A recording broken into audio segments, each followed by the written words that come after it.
네, 이번 세션에서는 인공지능이 현실 세계를 이해하고 또 제어할 수 있도록 하는 핵심 동력인 소프트웨어의 진화 방향을 함께 짚어보고요. 생태계 구축을 위한 산업 전략과 정책 과제를 모색해 보도록 하겠습니다.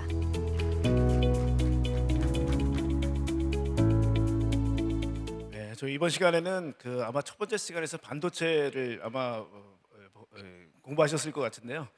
이번 시간에는 그 반도체를 채우는 지식 혹은 우리가 이제 피지컬 레이어가 됐을 때 어떻게 그걸 구동시키느냐에 대한 이 소프트웨어에 대한 부분을 말씀드릴 시간입니다. 저를 아시는 분은 별로 안 계시겠지만 제가 한 27년 동안 자동차 애널리스트를 했습니다. 그래서 지금 도대체 왜 이 AI 관련된 부분을 자동차 애널리스트였던 이 사람이 얘기를 하는가? 여러분 잘 아시겠지만 테슬라라는 회사가 없었으면 저도 여기까지 안 왔을 것 같습니다. 자, 보시는 것처럼 자동차가 지금 피지컬리에 굉장히 핵심적인 폼팩터로 등장하고 있는데 그 이유가 뭘까? 여러분 케이스라고 많이 들어보셨죠? 소비자들이요, 기본적으로 커넥티비티, 오토노머스, 그다음에 쉐어드, 그다음에 보시는 것처럼 일렉트리피케이션, 전동화, 이 네 가지가 믹스가 된 게요 굉장히 많은 서비스들을 제공할 수 있습니다. 그래서 야, 자동차에 이 정도는 넣어줘야 차 사겠다. 이게 결국 자동차를 어떻게 보면 소프트 디파인 비클이라고 그러죠. 우리가 소프트웨어가 견인하는 자동차로 만들어진 게 가장 이제 큰 이유다. 그래서 테슬라가 자율주행을 먼저 시작하고 잇따라서 옵티머스 같은 로봇을 이뤘던 걸 기억하실 겁니다. 자, 그래서 자동차는요 굉장히 어떻게 보면 피지컬 AI, 즉 물리 세계의 AI의 대표 주자예요. 그래서 특히나 자동차는 매출 볼륨이 뭐 몇백 조에 해당하죠. 그래서 R&D 예산을 쓰더라도 굉장히 크게 쓸 수 있는 게 자동차 산업입니다. 특히 자동차는요 압도적인 실세계 데이터를 모을 수 있는 폼팩터고요. 그 다음에 복잡하고 구조화되지 않는 어떤 현실 세계에서 작동 능력을 또 보입니다. 그리고 세 번째로 경제적 산업적 효과가 매우 뛰어납니다. 자동차는 전후방 연관 산업이 거의 6천조에 해당합니다. 지금 단일 산업에서는 가장 크지요. 그래서 결국 피지컬 AI를 견인하기 굉장히 좋은 산업이다. 그리고 완벽한 하드웨어 통합 플랫폼이 일단은 나와 있고요. 또 사회적 수용, 여러분들은 자동차를 다 이용하고 계시죠. 그리고 레귤레이션이 잘 되어 있는 게 바로 자동차입니다. 그래서 자동차는 폼팩터로서 계속 등장하고 보시는 것처럼 구글이라든지 테슬라, 그다음에 엔비디아가 전부 다 이 자율주행 진영에 뛰어들었습니다. 그래서 자율주행이 견인하는 피지컬 AI가 시작됐다라고 보는 거고요.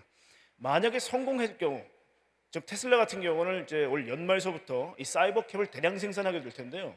성공한다면 기존의 비즈니스 모델이 완전히 바뀝니다. 자동차는 한 번 사고 나서 우리가 감가상각을 계속 당하는 게 아니라 이 자동차가 계속 돈을 버는 새로운 구조의 일단 시스템이 되는 거죠. 그래서 저희가 보고 있는 거는 지난 2014년서부터 거의 12년 동안 데이터를 모아왔던 테슬라가 드디어 12년 만에 자율주행, 핸들과 페달이 없는 자동차를 선보인다. 가장 중요한 부분일 것 같습니다. 자, 또 하나는 오늘 말씀드릴 대부분들이 엔드-투-엔드 AI라는 부분입니다. 이 기술은요, 데이터 is everything. 데이터를 먹고 자라는 기술입니다. 그 전까지만 해도 우리가 디바이드 앤 컨커 혹은 룰 베이스 방식이라고 해서요, if then 뭐뭐 하면 뭐뭐 하라라는 계속 입력값을 줬죠. 근데 엔드-투-엔드는 입력값이 히든 레이어를 통과하고 바로 출력값으로 연결되는, 즉 사물을 보자마자 엑셀레이터를 밟을지 브레이크를 밟을지 그 다음에 조향을 할지를 결정하는 바로 그런 모델이 되겠습니다. 이 모델이 나오고 나서 자율주행이 본격적으로 확산되기 시작하고요. 특히 테슬라가 선두, 그 다음 중국에 있는 많은 기업들이 이 기술을 가지고 자율주행을 완성시키고 있습니다. 한국도 현대자동차가 최근에 엔비디아의 알파마요라는 시스템을 써서 자율주행을 선보이겠다고 얘기한 부분이 바로 이 엔드-투-엔드 기술이 될 것 같습니다. 여러분이 앞으로 많이 접하게 되실 이 단어인데요, 엔드-투-엔드 AI는 데이터를 잔뜩 집어넣어야 똑똑해진다, 이렇게 이해하시면 될 것 같습니다. 자, 그래서 테슬라는 우리가 데이터 플라이휠이라고도 얘기를 하고요, 비즈니스 플라이휠이라고도 얘기하는 게 뭐냐면 많은 자동차가 있으면 많은 데이터를 모아오겠죠. 많은 데이터를 모을수록 똑똑해져요. 똑똑해지면 상품성이 올라갑니다. 상품성이 올라가면 또 많은 고객들이 구매하게 되죠. 이 비즈니스 사이클들을 빙글빙글 돌리면서 하는 거 우리가 데이터 플라이휠이라고 얘기를 합니다. 오늘 말씀드릴 아마 이번 세션에서 가장 중요한 한 단어를 꼽아라 하게 되면 이 데이터 플라이휠일 겁니다. 결국 이 시스템을 구축하겠다고 엔비디아 젠슨왕도 한국에 온 거고요. 우리가 지금 이제 LG에서도 오셨지만 LG나 두산이나 현대나 많은 한국의 제조업 기업과 엔비디아가 손잡고 싶어하는 것도 이 데이터 플라이휠을 만들고자 함입니다. 굉장히 중요한 개념이라고 생각됩니다. 자, 그래서 테슬라는 우리 돈 얼마 벌었어보다 더 중요하게 여기는 가치가 우리 데이터 이만큼 모았어인데요. 역사적으로 26년 5월 3일 날 일론 머스크가 호언장담했던 100억 마일 곱하기 1.6을 하게 되면 킬로미터로 전환되죠. 160억 킬로미터를 모았습니다. 그래서 가장 기념비적인 데이터를 모았다는 거죠. 자, 그래서 테슬라는 복제하기 어려운 결국 이 히든 레이어를 가지고 있는데요. 여기는 베타 테스터라고 그러죠. 40만 명이 넘는 아주 모범 운전자들이 그들의 철학과 운전에 대한 태도, 양보 이런 수많은 가치를 녹아들어 있는 어떤 그런 이 시스템이 되겠습니다. 그래서 FS는 리얼 데이터 센트릭입니다. 결국은 어떤 그 시뮬레이션 공간에서보다는 리얼 데이터를 정말 많이 모은 조금 다른 형식의 자동차라고 볼 수 있어요. 그래서 지금 이쪽 진영에서도 야 이게 뭐 시뮬레이션이면 되지 않아? 라고 생각하는 진영과 야 리얼 데이터가 없으면 우리 좀 어려운 말로 안목지라고 그랬죠. 야 대한민국 사람은 차가 몇 대가 지나가야 양보할 수 있지? 예를 들면 왜 안 껴주는 거야? 그러니까 굉장히 많은 도로에서 어떤 그런 고민들이 녹아 있습니다. 이 데이터에. 그래서 리얼 데이터 센트릭이라는 게 테슬라의 철학이다라는 거고요. 자, 그렇게 해서 엔드 투 엔드 기술은 어떠냐면요. 우리가 소위 말하는 지오 펜스라고 그러죠. 어떤 일정한 지역에서만 자율주행이 되는 게 아니라 전 세계를 대상으로 어디든지 되는, 즉 컨텍스추얼 러닝이 됩니다. 그래서 이번에 대한민국에서도 미국에서 학습한 모델 S와 X가 부산에서 OTA, 오버 디 에어로 업데이트를 딱 하자마자 갑자기 지능이 딱 생겨나고 이 어려운 부산에서 자율주행이 완벽하게 수행되는 모습을 보이죠. 이게 결국은 아프리카에서도 남미에서도 어디에서도 자율주행이 된다는 그 컨텍스추얼 러닝입니다. 그래서 앞으로 한국도 이런 엔드-투-엔드 기술로 자율주행을 만들지 않으면 상품성이 떨어질 수밖에 없다라는 거죠. 자, 그래서 여러분이 아마 궁금하실 텐데 오늘 제목이요. 보니까 피지컬 AI 모멘트 반도체 변곡점이라는 게 오늘 주제죠. 아마 반도체에 관심이 굉장히 많으실 겁니다. 자, 이거 하나 잘 기억하고 가십시오. 피지컬 AI는요, 제너레티브 AI, 그 다음에 에이전틱 AI하고는 상대도 안 될 정도의 많은 메모리를 요구한다가 바로 이 얘기입니다. 어떤 얘기냐면요, 테슬라의 아숍 엘로에게 얘기했던 게 뭐냐면, 아니 우리 30초짜리 토큰을 만드는데요, 굉장히 많은 것들이 필요하다. 30억짜리, 그러니까 이 30초짜리 데이터를 모으는데요, 자그마치 20억 토큰이 필요하다는 겁니다. 7개의 카메라가 36 프레임 퍼 세컨즈, 500만 화소에다가 30초 분량, 그 다음에 25 픽셀이 1토큰이다. 나누면 약 15억 토큰이 나오고요. 여기다가 운동학 정보 5억 토큰을 합치면 20억 토큰이라는 겁니다. 30초짜리 분량의 모션 토큰 하나에 20억 토큰이 들어간다. 이게 LLM, 우리가 텍스트로 환산을 하면요, 아주 두꺼운 소설책 15,000권 분량입니다. 30초짜리가. 어마어마한 데이터가 들어가는 거죠. 이게 여러분 잘 아시는 섀도우 모드입니다. 30초짜리 분량의 토큰이 계속 왔다 갔다 하게 되겠죠. 그러니까 오늘 기억하셔야 될 거는 피지컬 AI가 도래하면 메모리는 엄청나게 많이 사용된다라는 걸 기억하시면 될 것 같습니다. 자, 그래서 지금 에이전틱 AI나 아니면 지금 제너레티브 AI, 특히 제너레티브 AI 하는 게 스타게이트 혹은 오픈 AI 시장에서는 야 데이터 센터가 좀 많은 거 아니야? 과잉 아니야? 이런 걱정이 좀 나오는 것도 사실이죠. 근데 왜 피지컬 AI를 제일 먼저 했던 일론 머스크는 야 모자라, 우리 진짜 많이 모자라, 가지고 있는 게 우리가 필요한 거 약 2%도 안 돼 라는 얘기를 할까요? 그래서 지금 우주에다가 100만 개의 오릿 데이터 센터, 즉 궤도용 우주용 위성센터를, 데이터 센터를 만들겠다는 거죠. 그만큼 테슬라는 콜텍스나 콜로서스에서 지금 가장 GPU를 많이 갖고 있는 집단인데 없다고 난리예요. 그리고 테라팹도 만들겠대요. 반도체도 삼성, 하이닉스, 마이크론 만드는 걸로 우리 안 돼. 따로 공장을 만들겠다는 거예요. 그만큼 피지컬 AI 진영은 많은 반도체를 요구한다라는 겁니다. 실제로 보시게 되면 토큰화 되는 게 지금 보면 우리가 학습 단계에서 추론 단계로 넘어가면서 제일 중요한 게 바로 이 부분이 됐죠. 그래서 앞으로는 이 토큰의 시장이 열릴 겁니다. 여러분 토큰을 어렵게 생각하지 마시고요. 여러분이 생각하실 때 데이터 이즈 토큰이라고 생각하시면 됩니다. 토큰 세계가 열릴 거다라는 거고요.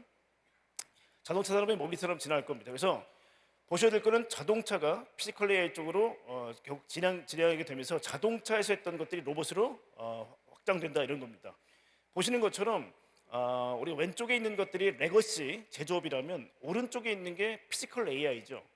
가장 중요한 게 아까 제가 설명드렸던 데이터 플라이휠이 빙글빙글 돈다고 말씀드렸습니다. 많은 데이터가 모여야 똑똑해진다는 거죠. 이 과정으로 한국은 제조업 강국이죠. 여기서 지금 우리 이번 세션에서 다룰 이 소프트웨어라든지 데이터가 도와준다면 이 피지컬 AI로 승화될 수 있다는 겁니다. 이게 저희가 지금 생각하는 대한민국의 국군이 승하고 있다는 게 바로 이런 얘기일 거고요. 로봇 쪽으로도 자율주행 기술이 그대로 아마 진화되면서 들어갈 거다라고 생각됩니다.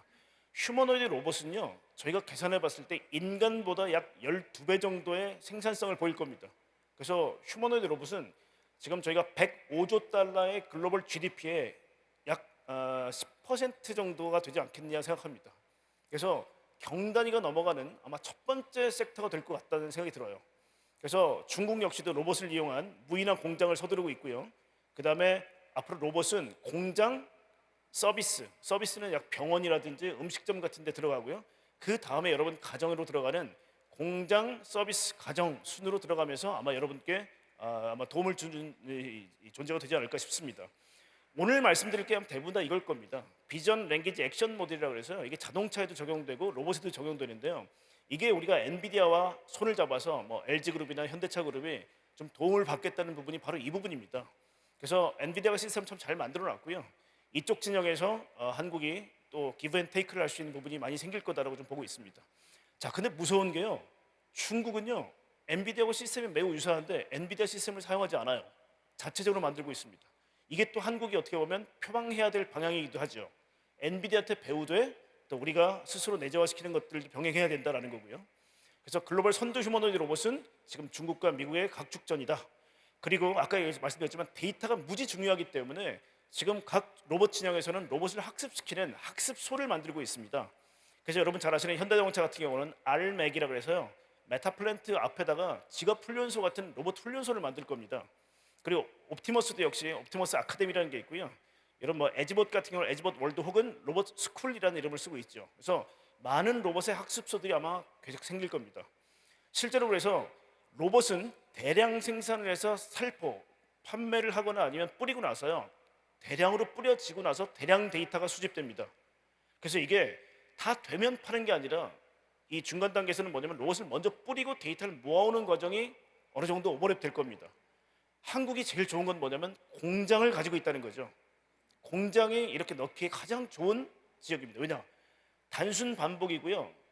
그 다음에 계속해서 생산성을 낼 수 있기 때문에 공장에 넣게 되면 적어도 돈을 못 벌지언정 비용을 절감할 수는 있습니다. 그래서 공장을 제일 우선적으로 투입할 수 있다는 거죠. 그래서 현대도 공장이 있고 LG도 공장이 있죠. 그래서 이런 부분이 한국은 매우 유리하다라고 보실 수 있습니다. 자, 결론적으로 말씀드리면 한국은 이 데이터 플라이휠을 만들어야 되는데 지금 엔비디아의 통렬한 반성문이 어떤 거냐? 야, 신서틱 데이터, 즉 합성 데이터만 강조하다 보니 암묵지, 리얼 데이터에 풍부하게 갖고 있는 암묵지가 너무 없다. 그래서 진짜 중요한 건 리얼 데이터야라는 거를 얘들이 반성하기 시작합니다. 그래서 여러분 보시게 되면 저 2B로 써 있는 거 보면 위에 리얼 월드 데이터로 보이시죠? 저거를 누구한테 좀 요구하고 있는 걸까요? 한국입니다. 대한민국 니들이 이 리얼 데이터를 좀 모아줘. 이게 지금 엔비디아의 생각입니다.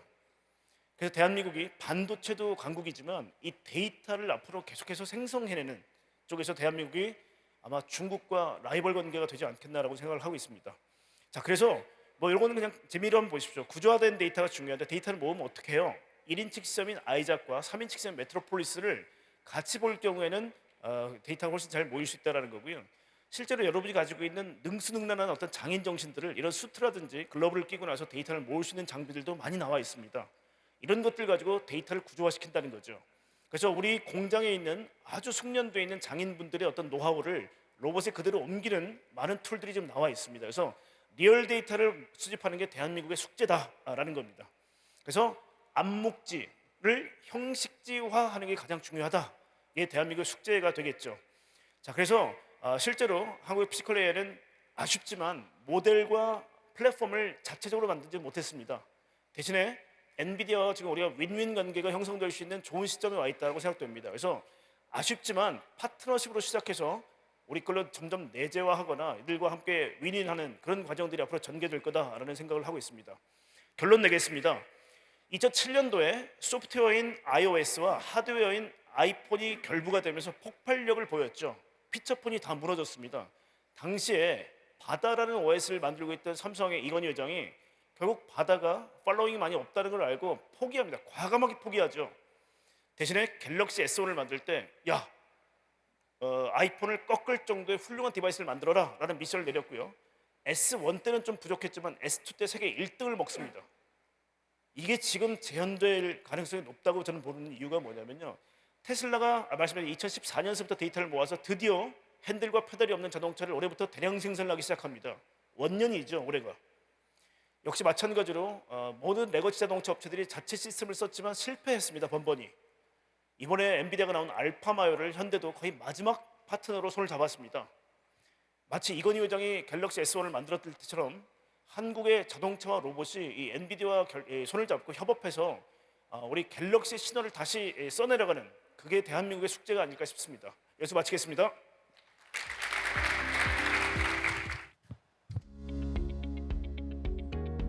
네, 안녕하십니까. 저는 SK텔레콤에서 피지컬 AI 쪽 조직을 맡고 있는 조건이라고 합니다. 다시 한번 인사드리겠습니다.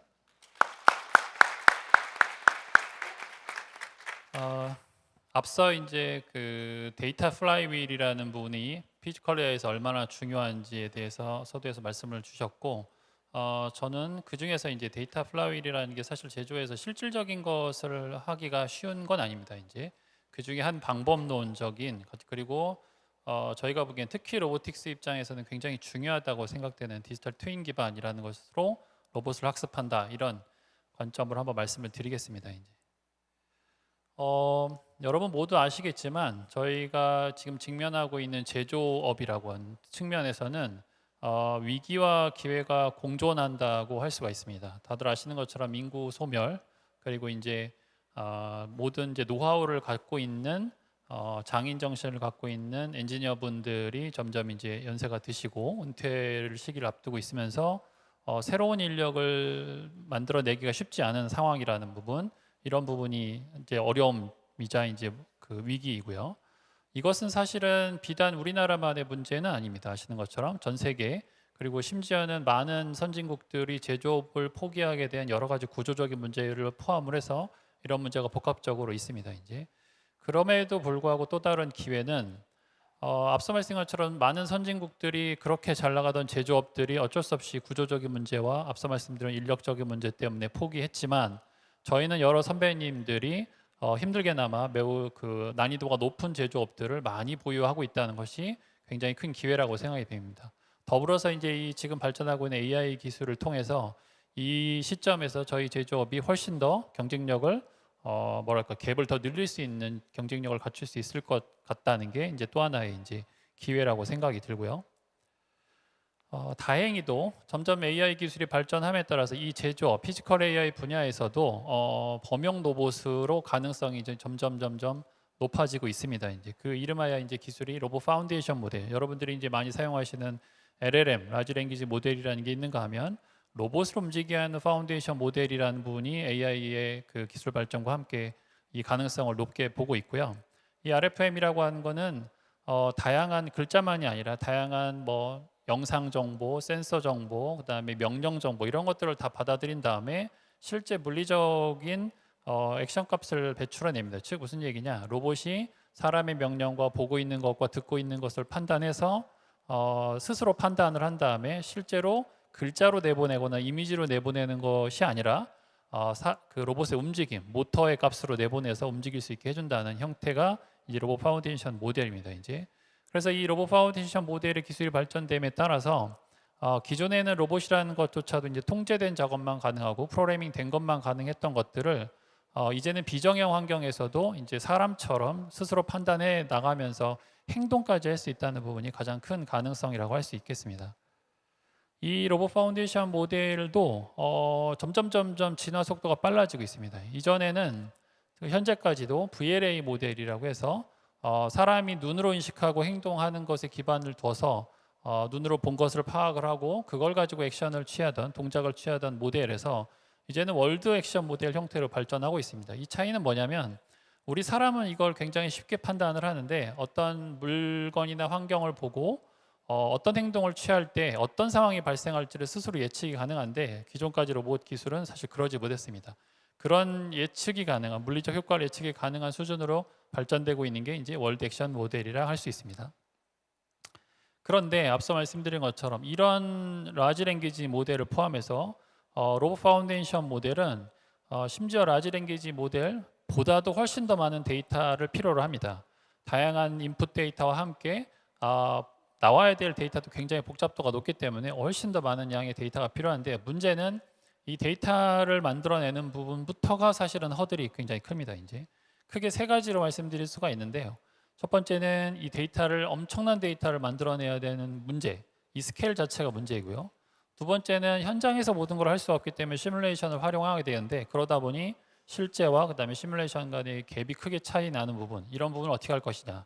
셋째는 그럼에도 불구하고 실제 현장에 가면, 제조 현장에 가면 예상치 못했던 복잡한 환경들이 많이 나온다는 겁니다. 이제 데이터 스케일 관점에서는 일단 로봇에 대한 데이터를 확보하기 위해서는 로봇을 현장에 직접 데려가서 확보하는 게 제일 정확한 정보, 정확한 데이터가 가능합니다. 그러나 실제로는 로봇이 어떤 행동을 보일지 위험하기도 하고, 그다음에 어떠한 문제가 발생을 한다고 하면 치명적으로 이제 그 금전적 손해를 입히기도 합니다. 그리고 이제 실질적으로 사람을 통해서 이미테이션 러닝과 같은 모방학습을 통해서 데이터를 수집하는데도 속도가 굉장히, 그다음에 비용도 굉장히 높습니다. 이제 이러한 문제가 있고요.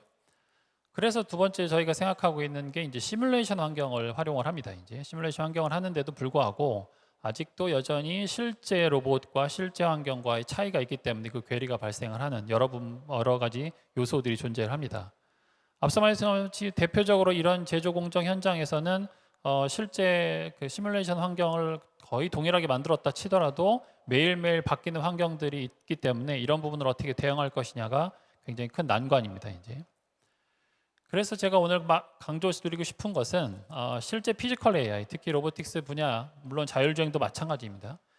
실제로 피지컬 AI의 핵심은 무엇이냐? 결국에는 하드웨어가 아니라 이 하드웨어에게 지능을 입히기 위한 학습 데이터부터 시작해서 학습하는 파이프라인과 그다음에 검증하는 이 전체적인 학습 인프라가 매우 중요하다는 겁니다.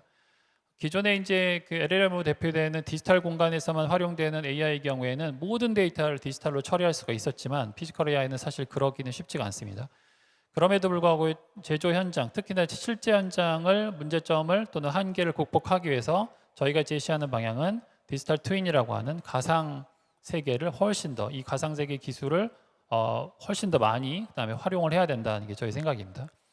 기본적으로 이 학습 인프라는 실제 공장을 타겟으로 해서 거기서부터 데이터를 취득을 하고 합성 데이터도 많이 만들어내야 되고, 앞서 말씀드린 것처럼 합성 데이터가 필요한 이유는 실제 공장에서 데이터를 취득하는 게 그렇게 녹록지가 않습니다. 이제 그리고 이거를 실제 공장에 투입하기 전에 검증하는 것도 매우 중요하다 말씀드릴 수가 있습니다. 앞서 말씀드린 그 RFM이라고 하는 거는 여러분이 생각하시기에는 일반 그 챗GPT나 뭐 이런 모델이라고 할 수가 있고, 이걸 기업이나 어떤 특정 제조 현장에서 활용을 하려면 그 기업, 그다음에 그 제조 현장에서만 활용하는 데이터와 연결이 되어야 됩니다. 즉 특화 모델이 사실은 필요하게 됩니다. 그래서 범용 RFM에 그다음에 그 실제 우리 공장, 우리 회사에서 일을 할 수 있도록 하는 데이터를 연결짓는 도메인 특화된 학습이 이제 필요하게 됩니다. 그래서 현장 맞춤 지능이라는 게 매우 중요해지는 상황이고요. 그렇기 때문에 요즘에 이제 LLM 입장에서는 RAG라는 형태로 기술을 활용해서 우리 회사의 데이터를 갖고 AI를 활용하는 것과 유사하다고 볼 수가 있고요. 앞서 말씀드린 것처럼 여기에 다시 이제 그 동일한 문제가 발생합니다. 실제 현장에서 데이터를 수집하기에는 공장을 멈추거나 이럴 수가 없기 때문에 그렇게 할 수가 없는데 그걸 어떻게 할 것이냐? 그렇기 때문에 합성 데이터나 디지털 트윈을 환경을 필요하리라 생각이 들고요. 다시금 현장에 적용하는데도 리스크가 굉장히 크게 따릅니다. 그렇기 때문에 디지털 트윈이라고 하는 가상 기술을 저희가 경쟁력으로 갖춰야겠다라는 게 이제 말씀드리고 싶은 거고요.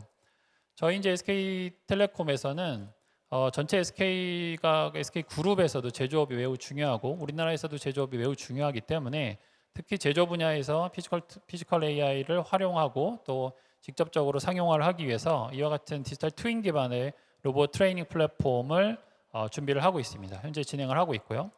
이 트레이닝 플랫폼은 기본적으로 AI 데이터 센터에 기반을 두고 그 위에 이제 디지털 트윈 환경 위에서 실제 로봇을 트레이닝 시키는 것을 핵심 기술로 보고 있습니다. 이렇게 합성 데이터와 디지털 트윈을 기반으로 데이터를 만들어서 학습을 시키면 결국 저희가 바라는 바는 어떤 특정한 한 로봇이 아니라 다양한 로봇에서 지능화를 할 수 있도록 심지어 실제 현장의 태스크를 수행할 수 있도록 만드는 것이 저희가 생각하는 방향입니다. 이제 지금 보시는 게 저희가 생각하고 있는 파이프라인의 기본적인 예입니다. 이제 저희가 실제 현장 데이터도 수집을 하겠지만 실제 현장과 동일한 형태의 디지털 트윈을 구성을 하고 실제 데이터를 취득을 한 다음에 이걸 기반으로 합성 데이터를 만들어냅니다. 이제 이 합성 데이터를 만들어낼 때 결국에는 실제와 그다음에 합성 디지털 트윈의 정합도를 얼마나 높이느냐가 가장 관건이 되고요. 이렇게 만들어진 데이터를 기반으로 해서 학습을 하고 학습된 모델을 가상 환경에서 다시 이제 시뮬레이션 한 다음에 실제 현장에 배포합니다. 여기서 가장 중요한 부분은 이 한 방향으로만 데이터가 학습이 돼서 끝나게 되면 사실은 실질적인 효과를 거두기는 어렵습니다. 결국에 현장에 열심히 미리미리 검증해서 배포된 이 학습 지능도 실제 현장에 가면 또 다른 상황이 발생을 하게 될 겁니다. 이 현장에서 다시 수집된 성공 데이터와 실패 데이터를 다시 피드백 형태로 받아서 학습에 재활용돼서 끊임없이 학습을 하게 만드는 것이 굉장히 중요하다라고 말씀드릴 수가 있고요. 단순 데이터 플라이 휠을 떠나서 학습 플라이 휠까지 이루어져야 되는 게 핵심이라고 말씀드릴 수가 있습니다. 한 가지 예를 한번 말씀을 드리겠습니다. 반도체 공정에서 여러 가지 일들이 일어나게 되는데 제조 관점에서는 이미 자동화가 많이 돼 있습니다. 그럼에도 불구하고 반도체에서는 제조 말고도 해야 될 일들이 굉장히 많습니다. 대표적으로 이 장비를 미리미리 정비를 해야 됩니다. 정비를 하지 않으면 라인이 중간에 예상치 못하게 쓴다거나 아니면 멈추게 되면 손실이 어마어마하기 때문에 미리미리 스케줄링해서 이제 정비를 하게 되는데 이 정비를 할 때는 현재는 결국에 사람이 하고 있습니다. 이제 실제 공정에서도 많은 양의 장비들이 엄청난 양의 장비들이 많은 수의 인력을 통해서 이제 정비를 하는데 이 정비를 하는 과정에 실제 엔지니어가 들어가서 작업 오염을 닦는다든지 아니면은 뭐 부품을 교체한다든지 고장을 수리한다든지 이렇게 됩니다. 이제 여기서 만약에 휴머노이드가 도움을 줄 수 있다고 하면 기본적으로 예를 들면 이 풉이라고 하는 웨이퍼를 테스트 웨이퍼를 거기다 집어넣어야 됩니다. 이제 그래서 실제로 잘 되는지를 확인해야 되는데 이 테스트 웨이퍼를 들어 올리는 게 현재는 자동화가 돼 있지 않고 사람이 한다라고 보시면 될 것 같고요. 이거를 휴머노이드를 도입을 한다면 어떻게 해야 될 것이냐 굉장히 고민이 많이 됩니다. 이제 휴머노이드를 이 미세한 반도체 팹 안에서 들어가서 테스트를 하다가 뭐 하나로도 부딪히게 되거나 한다고 하면 진짜 금전적 손실이 엄청나고요. 지금 오른쪽 그림에서 보시는 휴머노이드가 들고 있는 박스같이 생긴 게 웨이퍼가 들어있는 풉이라고 하는 장치입니다. 저 안에 있는 웨이퍼를 만약에 떨어뜨리게 되면 뭐 거의 수억 원의 손실이 막 그냥 그대로 발생을 합니다. 심지어 반도체가 다 만들어지지 않았음에도 불구하고 이제 그래서 이 로봇을 이런 작업에서 훈련을 시키기 위해서 반도체 팹에서 직접은 하기는 어렵기 때문에 이와 같이 실제로 합성 데이터를 저희가 만들어내야 됩니다. 이제 실제 이 부분은 사람이 어떻게 풉을 들고 살포시 내려놔야 되는지를 이미 학습을 시켜주는 거고요. 이걸 배운 다음에 로봇이 이제 자유자재로 AI를 통해서 다양한 데이터를 스스로 시도를 해봅니다. 여러 가지 시도를 해보고 그 중에서 가장 좋은 방법을 찾고자 하고 이렇게 학습된 형태를 가지고 실제 다시금 시뮬레이션 환경에서 또 해봅니다. 앞서 말씀드린 것처럼 이렇게 해보았는데도 불구하고 제대로 일을 못한다. 그럼 다시 학습 데이터를 만들고 다시 시뮬레이션하고 이 과정을 계속 반복되게 됩니다. 이제 요즘에 나와 있는 에이전틱 기반으로 하면 AI가 스스로 학습을 하고 데이터를 취득하고 검증을 하고 다시 데이터를 습득하는 과정을 반복하게 돼서 이렇게 이제 정확도를 높이게 되고 그제서야 이제 현장에 들어갈 수 있는 수준을 만들게 되는 이런 원리라고 말씀드릴 수가 있겠습니다. 마지막으로 정리를 드리면 현재 지금 이 시대의 제조는 앞서 말씀드린 것처럼 우리나라 대한민국은 굉장히 전 세계에서 큰 경쟁력을 갖고 있습니다. 그러나 지금 피지컬 AI 시대의 도래에서는 과거 방식으로는 그대로 할 수가 없고요.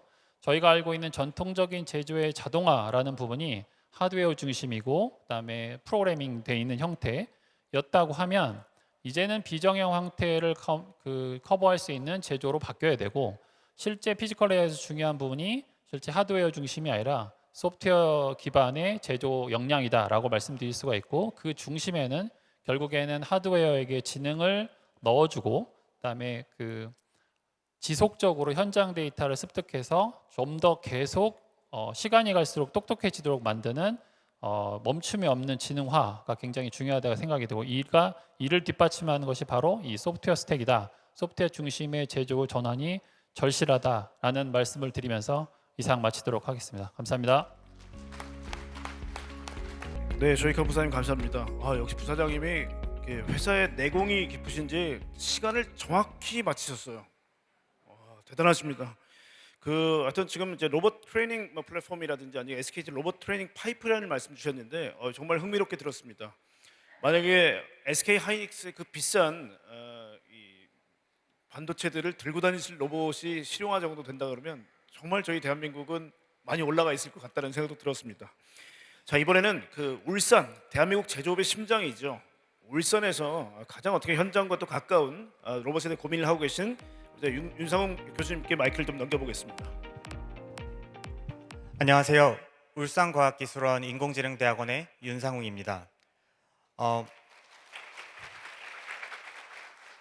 감사합니다. 저는 오늘 로봇을 어떻게 학습시킬 것인가라는 주제로 말씀을 드려보겠습니다. 앞서서 데이터의 중요성을 말씀해 주셨고, 시뮬레이션을 이용한 학습 플랫폼의 중요성에 대해서 말씀해 주셨는데, 저는 또 어쩌면 학자이자 연구자로서의 관점에서 본 학습 방법에 대한 방향성을 좀 말씀드려보도록 하겠습니다. 일단 먼저 지능이란 무엇인가라는 질문에서부터 시작해 보도록 하겠습니다.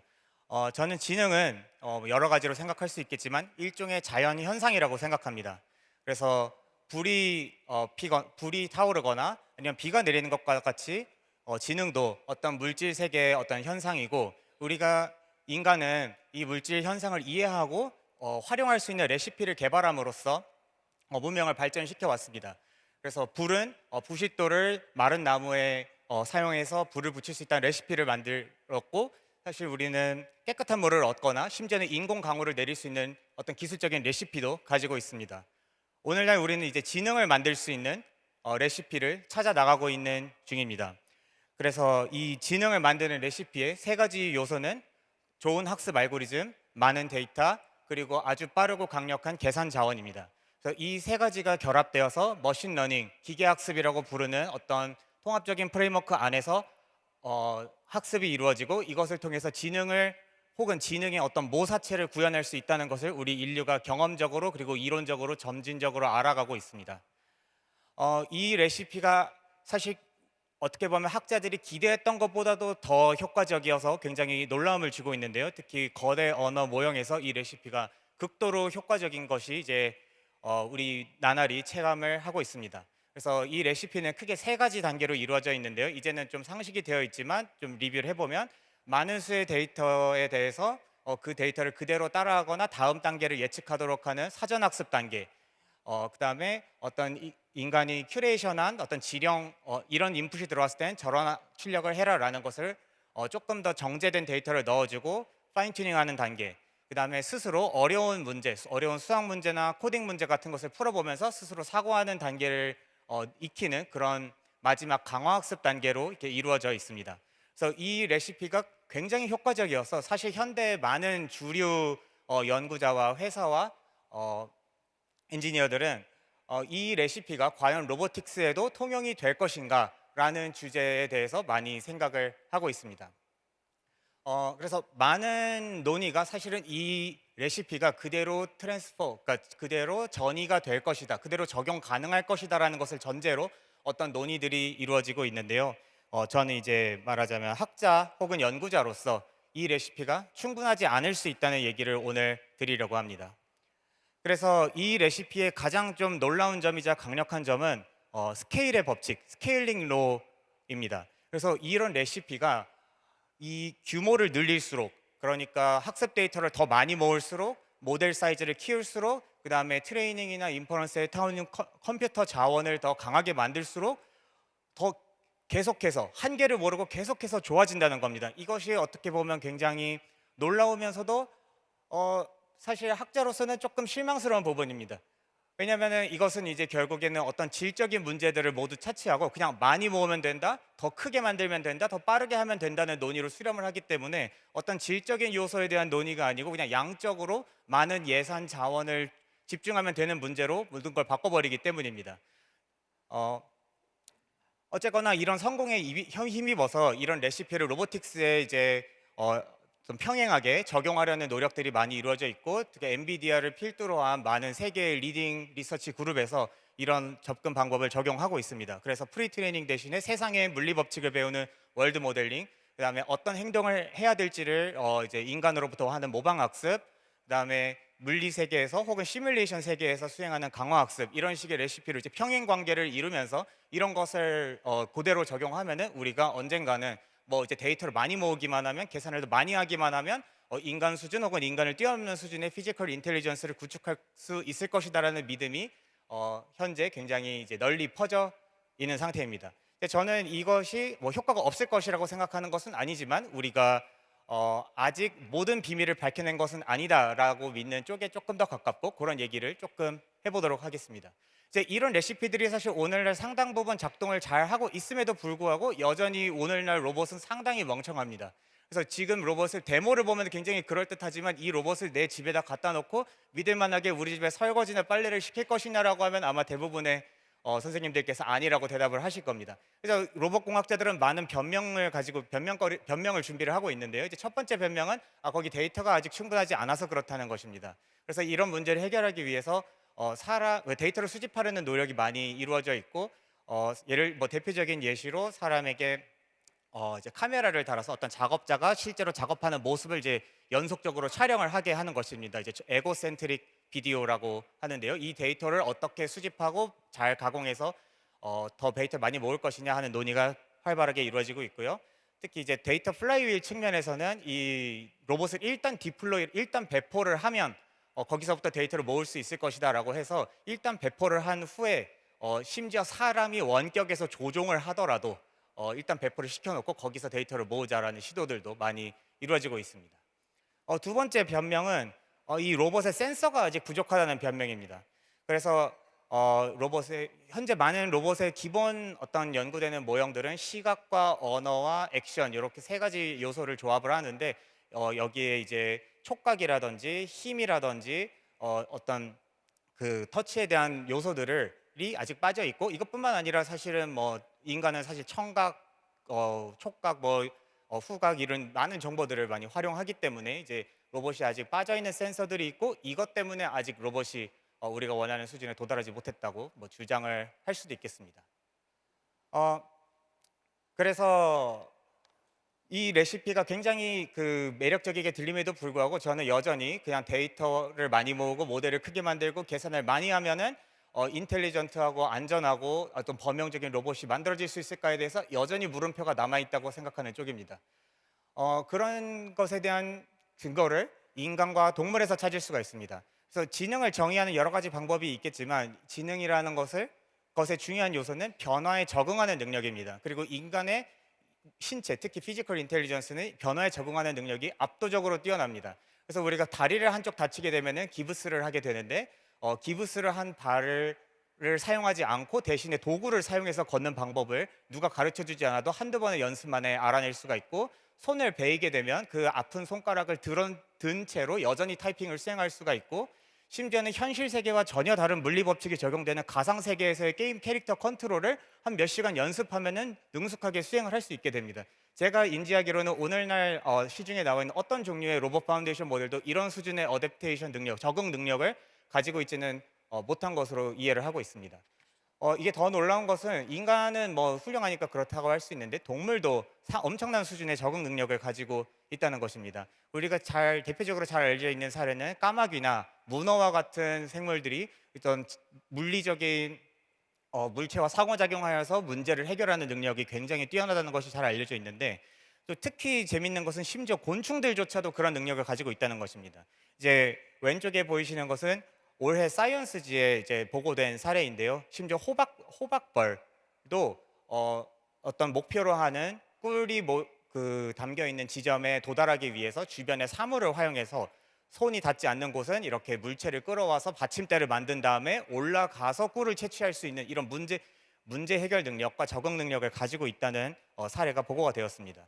이 호박벌이 특별히 흥미로운 게 뭐냐면은 이 호박벌의 뉴런의 개수가 연구가 되어 있는데 10의 6승계, 그러니까 100만 개의 뉴런밖에 가지고 있지 않다고 합니다. 그래서 뉴런이 100만 개 있다면은 이 100만 개의 뉴런이 서로 가능한 모든 뉴런과 연결이 되어 있다고 하더라도 10의 12승계의 연결밖에 만들 수가 없습니다. 그러면 이게 1 트릴리언 개의 커넥션이 되는데 이것이 우리가 사실 사용하고 있는 프론티어 모델의 그 모델 파라미터 수보다 훨씬 작습니다.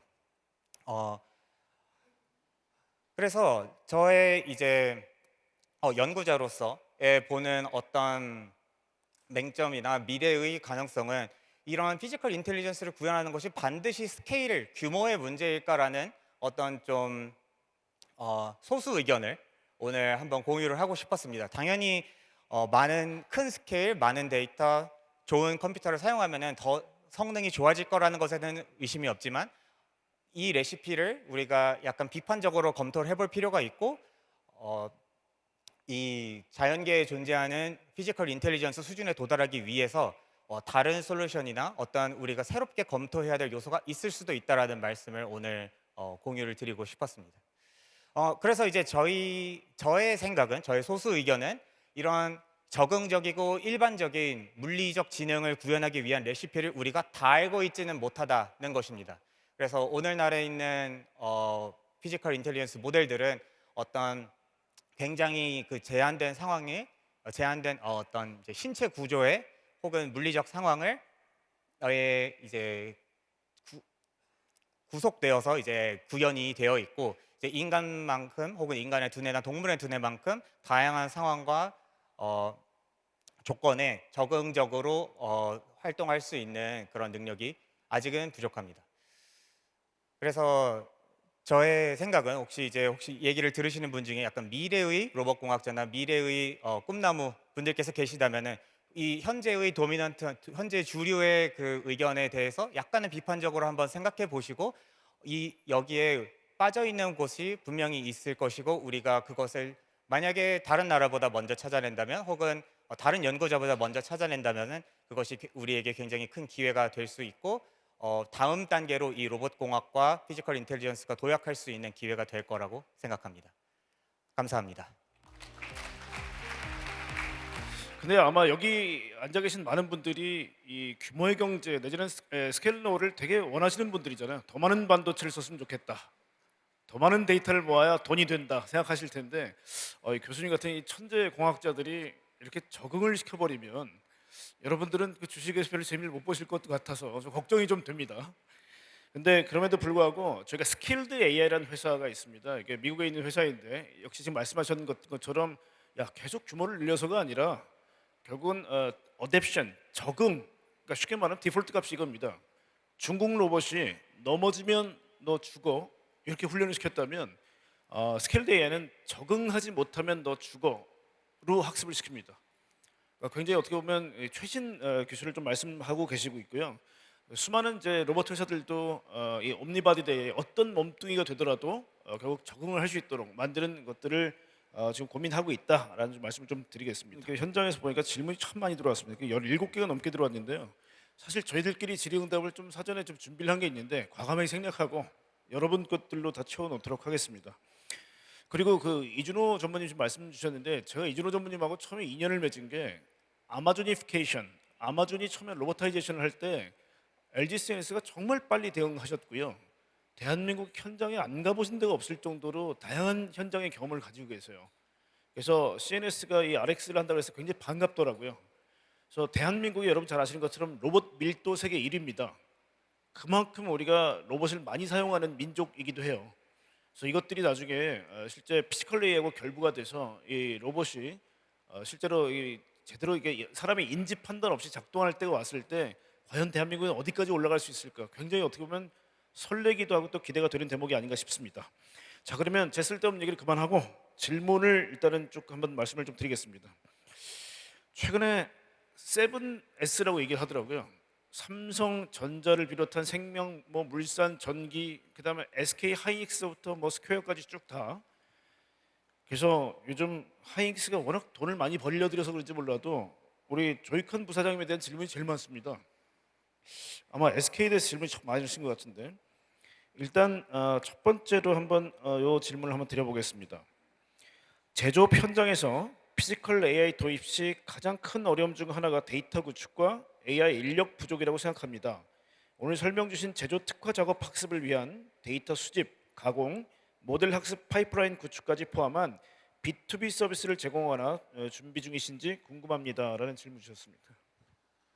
네, 아쉽게도 저는 SK 하이닉스가 아니라 SK 텔레콤입니다. 이제 그러나 앞서 말씀드린 것처럼 저희 입장에서는 SK 그룹의 전체적으로 비전과 밸류를 높이는 게 우선적인 미션이고요. 나아가서는 저희가 이 일을 하다 보니까 이제 전체적으로 대한민국의 제조업이 굉장히 강하고 더 강하게 만들고 싶다는 생각이 듭니다. 이제 앞서 질문 주신 것처럼 정확하게 질문을 주셨는데요. 제조업 현장에서 이제 피지컬 AI 이 새로운 걸 도입을 하는데 굉장히 어려움이 많습니다. 이제 여러분이 아시는 것처럼 모니터 안에서만 보는 이 디지털라이즈된 AI 세상에서는 그래도 좀 속도가 빠른데 아무래도 제조 현장에서는 물리적인 제약 조건이 많다 보니까 쉽진 않습니다. 이제 그래서 이제 질문 주신 것처럼 데이터 제일 중요합니다. 데이터 중요하지만 지금까지는 아무래도 제조업 입장에서는 제조업 나름의 또 각각 기업들마다 시스템이라든지 운영 지침이라든지 이런 것들이 모두 다릅니다. 이제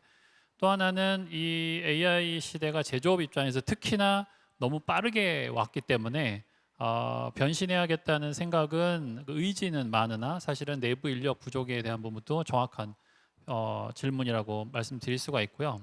저희는 앞서 말씀드렸던 것처럼 이를 위해서 그 로보틱스뿐만 아니라 제조업의 AI 혁신을 위한 플랫폼을 이미 준비를 했고 실제 사업화를 진행을 하고 있습니다. 대표적으로는 피지컬 AI에서 중요한 것 중에 하나가 저희가 보기에는 자율주행과는 좀 다르게 제조 현장에서는 실제 그 데이터를 취득하거나 이런 부분이 쉽지가 않고 제조의 그 혁신 자체라는 거는 생산성이라는 게 굉장히 밀접합니다. 이제 이런 부분을 혁신하기 위해서 제조 현장을 가상으로 만들어내서 실험을 할 수 있게 만드는 디지털 트윈이 가장 중요하다고 생각이 들고 이 디지털 트윈부터 시작해서 저희는 제조향 디지털 트윈 플랫폼을 만들어서 실제 사업화를 진행을 하고 있습니다. 가장 대표적으로는 저희 SK 그룹 안에 있는 제조 기업부터 저희가 시작을 하고 있고요.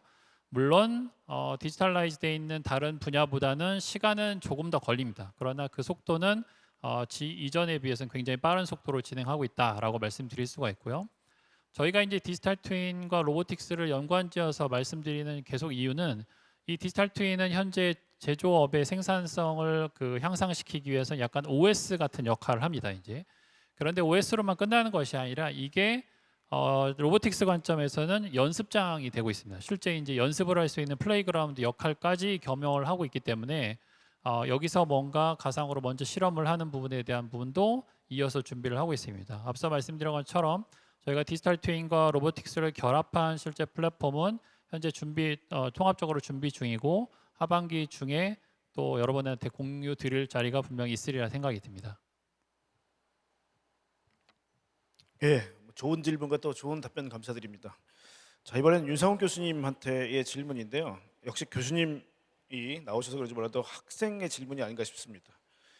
산업공학을 공부하고 다음 스텝을 고민하는 공학도로서 교수님의 호박벌 예시가 인상 깊었습니다.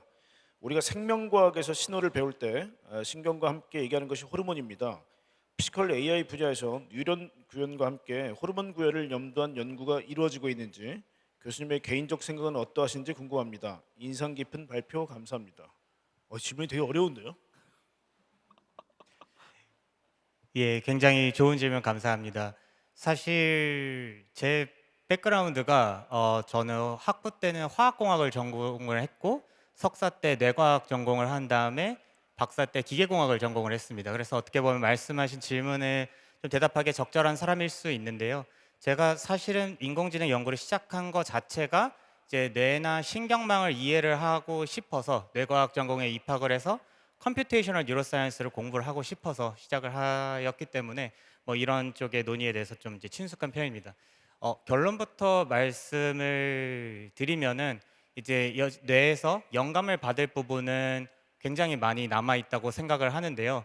이게 이 인공지능의 초기 선구자들부터 시작해서 뇌에 있는 메커니즘을 그대로 모방하려는 시도를 사실 많이 했는데 아직까지는 아주 효과적이진 않았습니다. 그러니까 뉴런이나 호르몬의 특정한 메커니즘을 정확하게 따라했다고 해서 효율적인 이 실리콘 위에서 작동하는 인공지능이 만들어지지는 않았다라는 게 여태까지의 좀 발견이었 어떤 선배들의 경험이었다는 것을 이제 알려드리고요. 그렇지만 항상 그렇듯이 그렇다고 해서 앞으로 그런 게 없을 거라는 얘기는 아니기 때문에 만약에 이제 미래의 과학자나 공학자로서는 그런 부분을 항상 뭐 호기심을 가지고 계시는 것은 괜찮은 것 같습니다.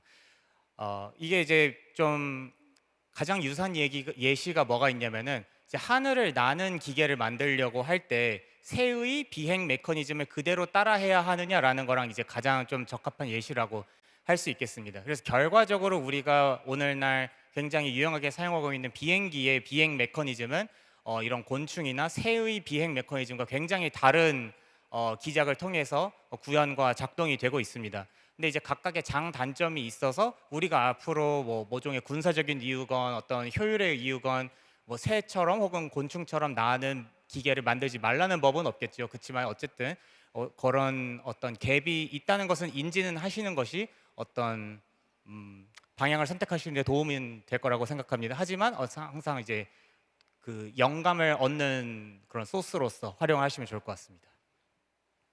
이게 어려운 질문에 정말 훌륭한 대답 주신 것 같습니다. 그 이준호 전무님께는 질문이 여러 개가 올라와 있는데 다 똑같습니다. 질문이 뭐였냐면 엔비디아와 협력해서 LG CNS의 역할은 어떻게 되는지 궁금합니다. 한국뿐만 아니라 미국 제조업에서 LG CNS가 역할을 맡을 수 있을까요? 라는 거를 제가 선택을 했는데 다른 질문들 비슷한 게 뭐냐면 네이버와 현대차도 전부 다 제휴를 맺었는데 LG만의 다른 점은 무엇입니까? 이런 질문이었거든요. 그래서 같이 묶어서 대답을 주시면 좋을 것 같습니다.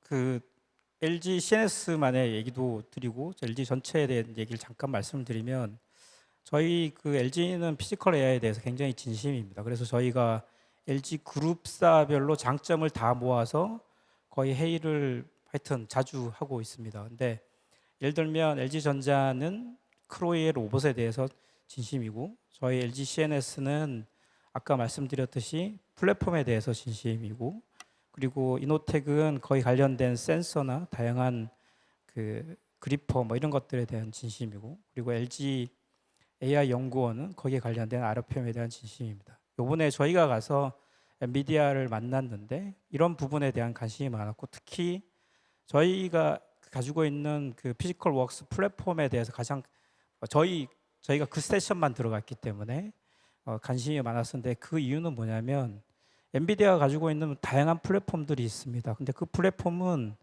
각각이 단위 플랫폼들입니다. 코스모스든 아니면 옴니버스든 거기에 들어간 아이작심이든 거기에 최근에 나온 뭐 그 소닉이든 홀바디 컨트롤 해주는 뭐 이런 것들이 있는데 이걸 전체를 엮어서 하나의 올인원으로 전체를 통합해주는 플랫폼인 것을 저희가 보여주었고 그거에 대한 협업이 될 예정입니다. 그래서 한 번 더 말씀을 드리면 LG 그룹과 엔비디아는 서로 보완 관계에 있어서 피지컬 AI를 좀 발전시킬 수 있을 것 같다라는 말씀을 드릴 수 있겠습니다. 네.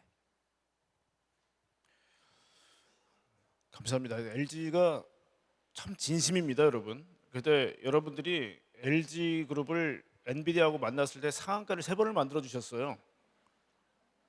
그만큼 기대가 크다는 거죠. 왜냐하면 우리 LG 그룹이 대한민국에 기여한 바가 참 큽니다. 그리고 정말 현장에 LG가 안 들어간 데가 없습니다. 그래서 아마 여러분의 기대감은 읽었습니다. 상한가 3방. 근데 이제 LG가 얼마만큼 현실적으로 구현하느냐에 따라서 다시 회복이 되거나 전고점을 향해서 가겠죠. 그래서 하여튼 LG 그룹에도 많은 격려가 필요할 때라고 좀 생각을 하고 있습니다. 저는 오늘 저 좌장을 맡아서 질문이 많이는 안 들어왔는데 저한테 들어온 질문은 뭐냐면 지금 산업 현장에서 로봇을 지금 사용하고 있거나 데이터를 모으고 있는 데가 있느냐라는 질문이 있었어요. 근데 최근에 보시면 아시겠지만 아까 제가 잠깐 언급을 했지만 이 로봇이라는 게 자동차 산업에서 낙수 효과가 되게 큽니다. 그래서 지금 보시면 우리가 로봇을 만들었을 때 과연 돈을 벌 수 있을 거라는 고민을 하실 거예요. 특히 하이퍼스케일러들이 연간 750조나 되는 어마어마한 돈을 쏟아붓고 있는데 여기에 대해서 결국은 회수가 언제 일어날 거냐, 저희 굉장히 고민 많이 하고 있습니다. 그러니까 애플리케이션이 본격화될 때, 아니면 이번에 여러분이 보셨지만 그 전문가를 대신한다 그러면 willing to pay라고 그러죠. 기꺼이 돈을 냅니다, 여러분은. 그러니까 전문가를 대신할 수 있다면 돈을 낸다는 건데, 화이트 칼라들이 결국 야 우리 코딩을 대신해 줄 수 있단 말이야? 야 이것도 대신할 수 있다고? 에이전트계에는 기꺼이 돈을 내셨어요. 그래서 엔트로픽의 클로드 같은 경우는 엔터프라이즈, 즉 기업에서도 돈을 엄청나게 많이 내고 있습니다. 그래서 채팅만 하고 있는 챗GPT에 비해서 훨씬 수익성이 좋죠. 자, 그래서 어떻게 보면 화이트 컬러를 대신하는 게 에이전트 게이라면, 앞으로 나올 피지컬 AI는 우리 블루 컬러를 대신할 수 있는 무인화 혁명이 거의 핵심입니다. 만약에 산업 현장에 있는 노동자를 대신할 수 있을 정도까지 올라온다면 그때 어마어마한 비용들을 지불할 겁니다.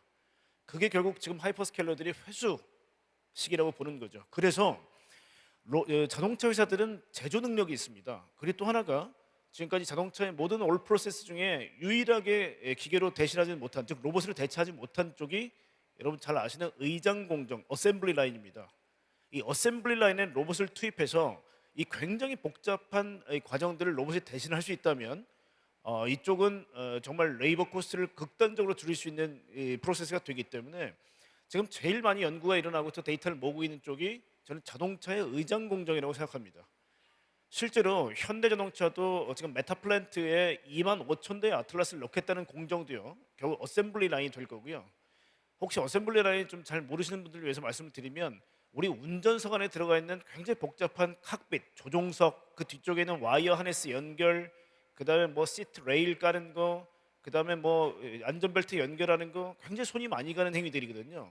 근데 그게 자동차의 공간 안에 들어가서 일을 해야 되기 때문에 사실 그쪽을 로봇을 대신하는 게 사실 굉장히 어려웠죠, 지금까지. 근데 휴머노이드나 피지컬 AI가 만약에 그 단순 반복을 해낼 수만 있다면, 지금 미국에서 어느 정도 유능한 작업자들이 약 14만 불 정도를 받습니다. 이 14만 불은 퇴직금하고 인센티브 포함입니다. 그래서 이거를 만약에 지금 15만 불짜리 아틀라스가 대신할 수 있다면, 이 14만 불짜리 노동자는 8시간 일하죠. 주 5일 일합니다. 근데 로봇은 24시간 일하고 주 7일 일합니다. 결국은 감가상각이 1년 지나고 나서 된다 그러면 이거는 코스트를 절감하는 효과가 먼저 드러날 거고요. 나중에는 이 로봇을 판매를 함을 통해서 결국 프로핏을 벌겠죠. 그래서 많은 자동차 회사들이 로봇을 생산하겠다고 지금 나서고 있는 거고요. 실제 중국의 샤오펑 같은 회사들도 아이언이라는 매우 훌륭한 로봇을 만들고 있습니다. 자유도가 거의 80자유도니까 아마 현존하는 로봇 중에서는 가장 자유도가 높은 로봇입니다.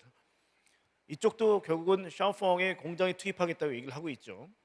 그리고 유비테크라는 회사도 역시 자동차 공장에 투입되고 있고요. 그다음 피규어도 BMW 같은 공장에 들어가고 있습니다. 그래서 자동차 공정이 가장 많은 사람의 손길이 들어가는 의장 공정을 로봇의 데이터를 통해서 로봇을 학습시킨다라고 말씀드릴 수 있을 것 같고요. 이쪽이 된다 그러면 여러분 25,000대 아틀라스가 각기 다른 경험을 쌓을 거고요. 이게 데이터 센터로 집결되고 각 로봇한테 OTA, 오버디어로 뿌려지게 된다면 25,000대 분량의 로봇의 경험이 한 로봇에 축적이 되겠죠. 그럼 이 로봇을 다음에는 아까 말씀드렸지만 병원, 식당, 아니면 뭐 몇만 명을 먹이는 급식소 같은 데 들어가서 굉장히 많은 일들을 해낼 수 있을 겁니다. 이게 버티컬한 영역까지 가는 거죠. 그리고 나면 이제 드디어 여러분 가정에 들어가서 이 녀석이 빨래도 설거지도 그다음 택배도 받아오고 잔심부름 다 하는 이런 시대가 오게 될 겁니다. 그래서 지금 가장 먼저 로봇이 투입되는 지역은 공장이다. 그 중에서도 자동차 공장들이 가장 활발하게 얼트라이하고 있다라는 겁니다. 하여튼 이제 4분 정도 남았는데 질문이 제일 많았던 분이 우리 조익현 부사장님이시니까 제가 하나만 질문을 더 드릴게요. 전자 및 정보공학과를 전공 중인 학부 3학년입니다. 학생들이 많이 오셨네요. 피지컬 AI에 있어서 승부처는 하드웨어가 아닌 학습 인프라에 있다고 하셔서 질문드립니다. 첫째, 현재 로보틱스 하드웨어 기술력은 실무 투입 면에서 더 이상 발전이 불필요한가요? 둘째, 그렇다면 피지컬 AI 분야로 진로를 준비하는 학부생에게 한마디 해주시면 감사하겠습니다. 네, 두 번째 질문이 훨씬 어려운 것 같고요. 예. 첫 번째 질문은 로보틱스 하드웨어의 기술력은 실무 투입 면에서는 발전이 불필요한 게 아니라 아직도 가야 될 길은 멀습니다. 이제 굉장히 멀습니다. 여러 가지 면으로 할 일이 많고요. 실제 저희가 뭐 영화에서 보는 것만큼 되려면 아직도 이제 많은 게 필요하다 생각이 됩니다. 다만 이게 무조건 하드웨어적인 것이냐라고 보기에는 조금 반반이라고 저는 생각이 들고요. 하드웨어가 모든 것을 다 할 수 있는 건 아니고 하드웨어를 제어를 종합적으로 하는 소프트웨어가 아까 말씀드린 소프트웨어가 매우 중요하다 말씀드릴 수가 있습니다. 이제 그렇기 때문에 이 피지컬 AI 로보틱스 분야는 앞서 말씀한 대로 소프트웨어가 중요하다고 말씀드렸지만 한 가지 여기서 부가적인 뭐 이렇게 첨언을 좀 드리자면 이게 학습을 위해서도 또 현장에서 데이터를 모으는 게 쉽지 않기 때문에 가상 환경을 활용을 하는데 여기서 합성 데이터를 만드는 입장에서도 사실은 또다시 하드웨어가 나옵니다. 어디서 나오냐면 심2 리얼 갭이라고 우리가 통상적으로 얘기하는 시뮬레이션과 그다음에 실제 간의 갭이 존재를 하는데 이 갭을 줄여야 되는 게 매우 중요합니다. 이 어디서부터 갭을 줄여야 되느냐? 환경에 대한 갭은 두 번째고요. 실제 로보틱스라고 하는 이제 머신과 머신을 시뮬레이션하는 디지털라이즈 된 머신 이 두 가지의 갭을 줄이는 게 가장 우선입니다. 이제 이 갭을 줄이는 것에 가장 유리한 위치에 있는 건 누구냐? 결국 하드웨어를 만든 분들입니다. 어떻게 만들었는지 메커니즘을 다 알고 있는 분들이 실제 시뮬레이션 데이터도 잘 만들 수 있다라고 말씀드릴 수가 있고요. 그래서 이제 종합적으로 말씀드리면 하드웨어가 가야 될 길은 아직도 이제 멀고요. 실제 목적성이 있는 분야, 제조 분야에서는 그것만 잘하면 되는 것도 있지만 현재 많은 로봇들이 그렇게 쓰이고 있고요. 저희가 오늘 얘기하고자 하는 조금 더 궁극적인 일반화된 제너럴라이즈된 휴머노이드 같은 로봇에서는 사람을 따라가는 정도의 하드웨어를 만들기는 사실 굉장히 아직도 갈 길은 멀고 그것에 대해 도움이 되는 많은 부분 중에 하나가 또 절반은 소프트웨어 부분에 가깝다라고 말씀드릴 수가 있습니다. 두 번째 질문이죠. 피지컬 AI 분야에서 진로를 준비한 학생들의 한마디는 사실 저도 고등학생 아들 수험 앞두고 있는 고등학생 아들이 있는데 저도 제 아들한테 뭐라고 말해야 될지 요즘에 고민입니다. 이제 소프트웨어를 하라고 해야 될지 아니면은 기계과를 가라고 해야 될지 사실 고민스럽습니다. 이제 다만 시간이 지나면 지날수록 생각이 드는 거는 결국에는 앞서 여러분 다른 분들도 말씀해 주신 분들 여러분들이 있겠지만은 뭐 창의력 다 중요하고요. 다만 결국 이거 역시 이제 기본에 충실해야 되지 않나 싶은 생각이 듭니다. 이제 즉 피지컬 AI 분야라고 하면 사실 종합 예술에 가깝기 때문에 뭐라고 콕 집어서 말씀드릴 수가 없고 기계적인 부분도 하드웨어도 좀 이해가 필요로 하기도 하고 그다음에 소프트웨어가 아무리 AI가 나와서 코딩을 대신해 준다고 하더라도 소프트웨어의 본질은 사실 바뀌지 않는다는 게 제 생각입니다. 이제 그렇기 때문에 뭐 다방면으로 잘 준비해야 되지 않나 싶은 생각이 듭니다. 부족하지만 이렇게 답변을 드리도록 하겠습니다. 고맙습니다. 감사합니다. 오늘 현장도 굉장히 뜨겁게 많이 오셨지만 다 여러분 뵙고 싶어서 미국에서 바로 날라오셨고 또 그다음에 울산에서 또 KTX 타고 오셨고 현장에서 가장 바쁜 분들이 또 이 자리에 참석을 하셨어요. 그러니까 뭐 대답과 또 세미나도 훌륭했지만 하여튼 이 현장 다시 돌아가셔가지고 이 대한민국의 피지컬 AI 발전에서 다시 한번 뛰어달라고 격려의 박수로 마무리 짓도록 하겠습니다. 고맙습니다.